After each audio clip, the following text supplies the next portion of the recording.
ଥରେ ଗୋଟେ ସାରି ଶୁଆକୁ କହିଲା, ମୋତେ ଛାଡ଼ି କେବେ ଉଡ଼ିଯିବନି ତ? ଶୁଆ କହିଲା, ଯଦି କେବେ ଉଡ଼ିଯାଏ ତମେ ମୋତେ ଧରି ନେବ।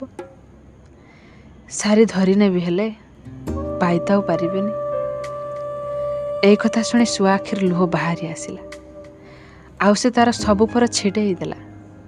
ପୁଣି ସାରିକୁ କହିଲା, ଏବେ ଆମେ ସବୁଦିନ ସାଥିରେ ରହିବା। ଗୋଟିଏ ଦିନ ବହୁତ ଜୋରେ ଝଡ଼ ଆସିଲା। ଶୁଆ ସାରିକୁ କହିଲା, ମୁଁ ତ ଉଡ଼ି ପାରିବିନି, ତମେ ଉଡ଼ିଯାଅ, ନିଜର ଯତ୍ନ ନେବ କହି ସାରି ଉଡ଼ିଗଲା। ଯେତେବେଳେ ଝଡ଼ କମିଲା, ସାରି ପୁଣି ବସାକୁ ଫେରିଲା। ହେଲେ ଆସି ଦେଖିଲା ଶୁଆ ମରିଯାଇଛି। ଆଉ ଗୋଟେ ଡାଳ ଉପରେ ଲେଖାଯାଇଛି, ଯଦି ଥରେ ଖାଲି କହିଦେଇଥାନ୍ତ କି ମୁଁ ତୁମକୁ ଛାଡ଼ି ଯାଇପାରିବିନି, ବୋଧେ ଝଡ଼ ଆସିବା ପୂର୍ବରୁ ମୁଁ ମରିନଥାନ୍ତି। ଜୀବନ ସାରା କାହା ସହିତ ରହିବି ଯଦି କଥା ଦେଇଛ, ତ ତାହେଲେ ତାକୁ ପୂରଣ କର।